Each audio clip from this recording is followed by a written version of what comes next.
Je ne sais pas s'il est un grand patron ou un moyen patron ou un petit patron. Oui, mais, Virgin Mobile. Oui, je suis obsédé par la taille. En fait. Mais parce qu'en fait, je trouve qu'on ne peut plus faire d'un côté les patrons et de l'autre côté les salariés.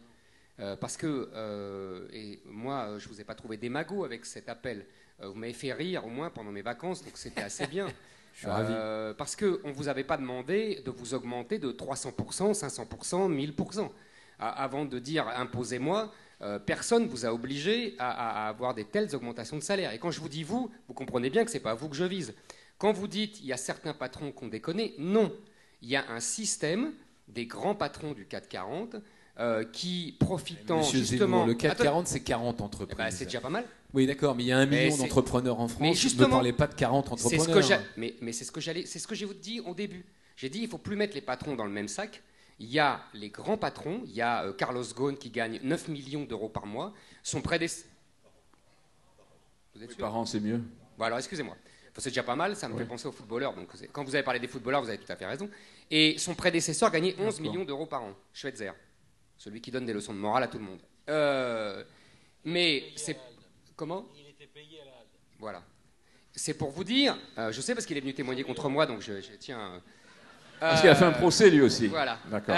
Non, ce que je veux vous dire, pardon, excusez-moi. Ce que je veux vous dire par là, c'est que il y a un système qui a permis à une infime minorité de profiter à fond et qui, c'est pas le patronat en général, mais c'est pas non plus quelques personnes qui ont déconné. C'est un système entier qui permet entre 2004 et 2007, j'ai revu les chiffres en venant. Il y a une augmentation de ceux qui gagnent plus de 500 000 euros, vous voyez, ce n'est pas les 9 millions de notre camarade Carlos Ghosn, de 70%. Et j'avais lu un article très intéressant d'un économiste américain qui disait que toute la croissance américaine des 30 dernières années, 80% de cet accroissement de richesse avait profité à 1% de la population. C'est ça la mondialisation. C'est-à-dire que moi je comprends quand Brice dit les Français se sentent, n'ont pas de prise, etc. Mais évidemment, ils ont tout à fait raison, sans être des magots. Il y a simplement un système qui a confisqué l'accroissement de la richesse. C'est pas que le gâteau ne s'est pas élargi, c'est que simplement en mettant en concurrence les petits Indiens et les petits Chinois avec les Français et les Italiens, eh ben, on a permis à 1% de la population des pays occidentaux de s'approprier toute la richesse qu'on a accumulée. Est-ce qu'on peut répondre avec Éric Zemmour ? Mais bien sûr, il ne faut pas hésiter. Alors, sinon, il y a un chiffre de l'INSEE qui nous dit que le salaire net moyen des patrons est de 4 000 euros et qui monte à 5 100 euros si on prend les entreprises de plus de 20. Voilà. Alors, je ne vais pas défendre l'indéfendable. Mais je vais essayer de vous répondre sur le CAC 40 si vous me laissez la parole. Laisse-le répondre. C'est lui qui a dit, j'ai rien dit, j'ai pas encore parlé. Il faut arrêter la caféine, là. Hein. Alors, je vais pas défendre l'indépendable et en particulier le salaire de M. Ghosn. Mais moi, je pense une chose simple. C'est pas... Il y a, si vous voulez, un système de fiscalité en France qui doit être capable, si on pense que ce salaire est inacceptable... Je ne sais pas quel est le bon salaire pour M. Ghosn. Parce qu'il a, pendant une période, créé beaucoup de valeur. Moins maintenant. Donc, il doit gagner certainement beaucoup d'argent. Quel est le bon niveau pour lui ? Je ne sais pas. Mais si la société pense que 9 millions, si c'est le bon chiffre, c'est trop, il y a le rabot fiscal, enfin donc l'outil fiscal qui doit être utilisé. De la même façon, M. Nasri, Samir de son prénom, qui est footballeur à Arsenal ou encore à Arsenal pour quelques jours, gagne 20 millions par an. Je ne sais pas si c'est bien ou pas bien, mais là aussi, c'est le devoir du législateur d'intervenir. Par contre, là où je ne peux pas vous laisser dire, c'est quand vous dites la mondialisation... c'est les petits Indiens qui travaillent ça. Il y a des centaines de millions de gens en Asie et même en Afrique, contrairement à ce qu'on croit, à qui vous demandez les mêmes questions, ou Ipsos Asie ou Ipsos je ne sais pas où, Nairobi, pose la même question, et ils vont vous dire mais la mondialisation c'est formidable. Pourquoi ? Parce que là-bas le gâteau grossit à vue d'œil. Le gâteau grossit à vue d'œil et que même si les gens s'enrichissent, et les écarts de salaire et de revenus sont bien plus forts en Chine ou en Afrique ou en Russie, mais ils récupèrent, eux, leur niveau de vie s'améliore et ils ont une mondialisation heureuse. Pourquoi les Français n'aiment pas la mondialisation ? Parce qu'ils vont jouer un match qu'ils pensent perdre. Et évidemment, on n'a pas envie de perdre le match. Ça, c'est un argument formidable que j'entends depuis 20 ans. C'est l'argument de la culpabilité. Oh, vous êtes méchants de râler contre la mondialisation parce que les gentils petits Chinois et les gentils petits Africains, ils deviennent moins pauvres. Mais excusez-moi, le contremaître français qui est au chômage, ou le petit ouvrier son entreprise a été délocalisée, il s'en fout de vos petits Chinois qui gagnent plus d'argent. Donc ne venez pas lui dire « Ah, vous êtes méchant parce que l'autre, il s'est enrichi ». Je ne dis pas que vous êtes méchant, je dis juste qu'il faut voir les deux côtés de la mondialisation. Il y a des perdants, mais il y a aussi des millions de gagnants, et pas que les patrons du CAC 40. Je suis d'accord avec ça. Brice Teinturier. Je voudrais juste rappeler quand même que la France vit un chômage de masse bien avant la mondialisation et l'accélération de la mondialisation. Donc c'est très français que de dire c'est la mondialisation qui est responsable de notre situation. Le choc pétrolier, il a commencé à engendrer un chômage qui très vite a atteint un niveau qui ensuite n'a que très peu rebaissé.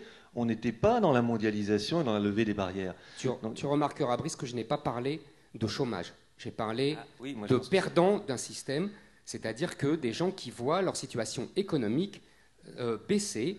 Ça a été les petits commerçants dans les années 50, ça a été les ouvriers dans les années 80, et aujourd'hui, c'est la classe moyenne du privé qui morfle du fait de la mondialisation. Ce n'est pas le chômage de masse, c'est un autre sujet. Oui, enfin pour en tout cas beaucoup de gens, il est quand même un peu lié. C'est-à-dire que la matérialisation du déclassement, c'est l'impossibilité de se projeter en se disant je suis sûr d'avoir un métier, un emploi et donc des revenus, ainsi que mes enfants, et puis ensuite le reste, le logement, etc. On ne peut pas faire comme ça n'existait pas. Mais je disais juste ça pour simplement souligner, pas autre chose, simplement souligner qu'on ne peut pas considérer que le problème de ce pays vient de la mondialisation, uniquement de la mondialisation. Il y a un problème qui est interne à ce pays, avant de dire c'est la faute aux petits Chinois ou aux petits Indiens, et puis vous me culpabilisez si vous me dites ça. Non, enfin, il y a, oui ou non, mais il y a aussi des enjeux qui sont des enjeux hexagonaux, et donc on peut aussi un peu résoudre par nous-mêmes, pas seulement sur la mondialisation. Michel Godet, on voit bien la difficulté d'un débat serein sur l'ensemble de ces questions. Ça veut dire que... Surtout que je ne t'ai pas ajouté la sérénité maintenant. Voilà, exactement, hein, c'est pas Michel Godet le pacificateur, là. Non, mais pas du tout, parce que dans tout ce qui a été dit, il y a des moments où j'ai envie de me dire je me sens vraiment ailleurs et autrement. Je vais reprendre un ou deux exemples. Brice Teinturier, il a évoqué les Français qui désespèrent. Mais évidemment, ils désespèrent, parce qu'à droite, ils n'ont même pas le choix. Il n'y a pas de primaire. Bon, qu'est-ce qui pose la question? Mais non, mais c'est vrai, c'est un non-choix qui est proposé. Pensez que ça pourrait remonter le moral des Français d'avoir une primaire. Deuxième question. À droite. Non, mais bien sûr.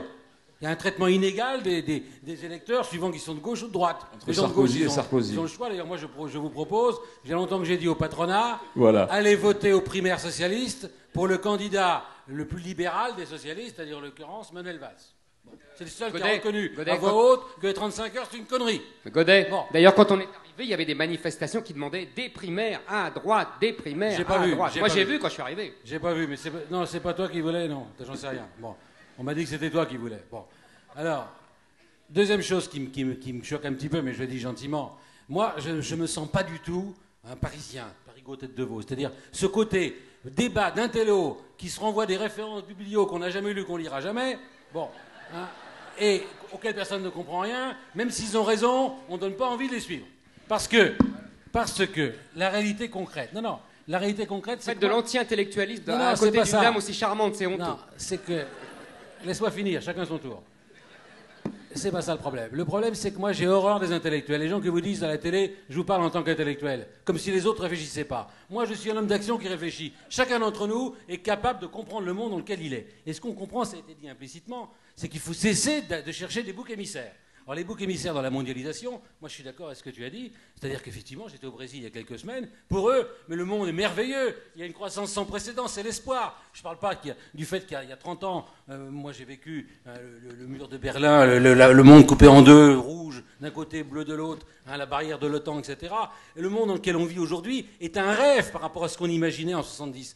Il y a beaucoup moins de morts du fait des conflits et des guerres. La croissance est sans précédent dans l'histoire de l'humanité, même si nous, d'un seul coup, on découvre qu'on n'est plus tout seul autour du banquet de la croissance et qu'il va falloir changer complètement nos modes d'organisation. Mais il paraît que les Français ont moins de morale que les Afghans, c'est toi qui l'as dit ce matin. Bien sûr, mais je ne vais pas répéter tout ce que j'ai dit ce matin, parce oui, non, mais il y en a beaucoup qui sont là. Il y a une partie qui sont là. Mais donc, il y a un vrai problème. Alors, je pense souvent à mon grand-père. Alors, revenons aux choses concrètes et simples. Il me disait, il avait vécu la guerre de 14, et il savait très bien que... Enfin, il savait ça aussi, tu l'as dit ce matin. Enfin, bon, mais le niveau de vie a décuplé depuis 1900.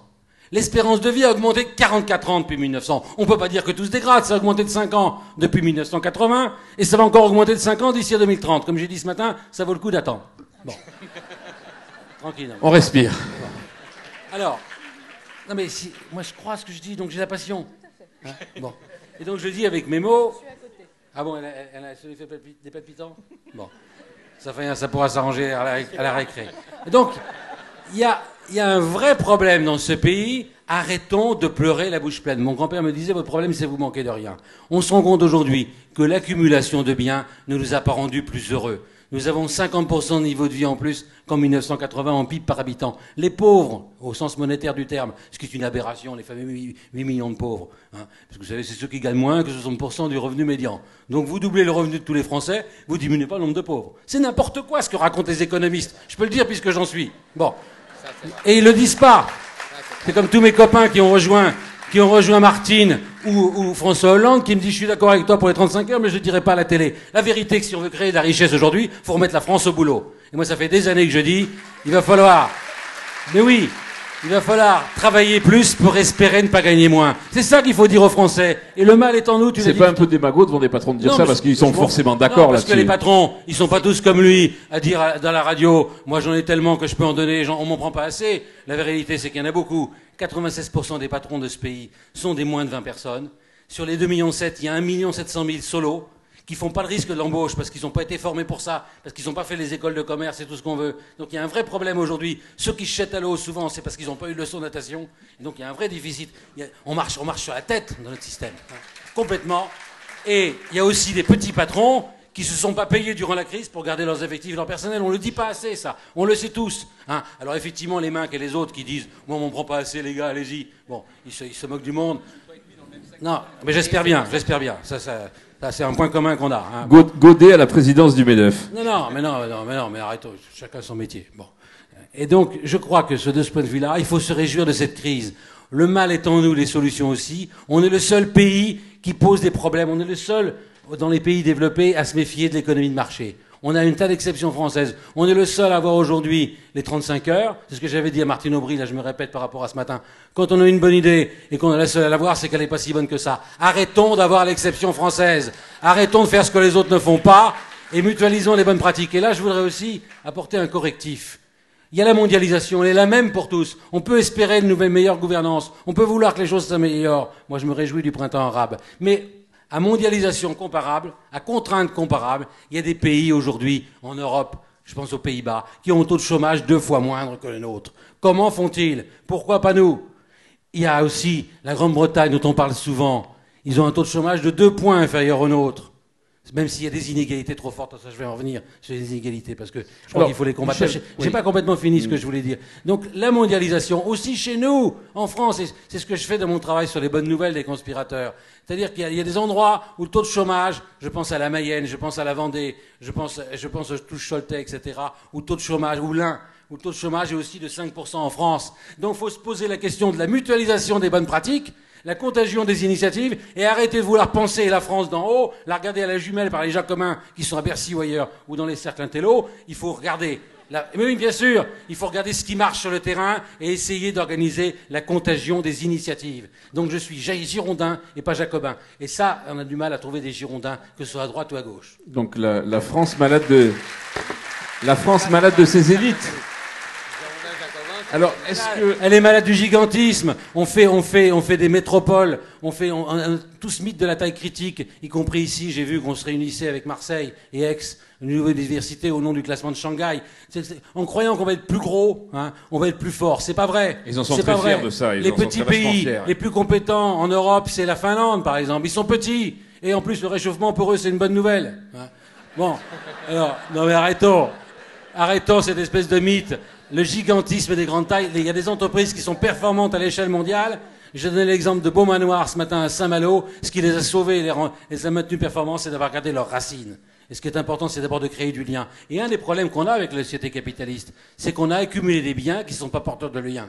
Et il y a des pauvres riches. Ils sont riches en biens et pauvres en liens. Moi, j'anime dans les séminaires de grandes entreprises, dans les finances. Vous savez, les banques, là, ils ont des riches, les nouveaux riches. Il n'y a pas plus triste que les nouveaux riches, donc il faut les amuser.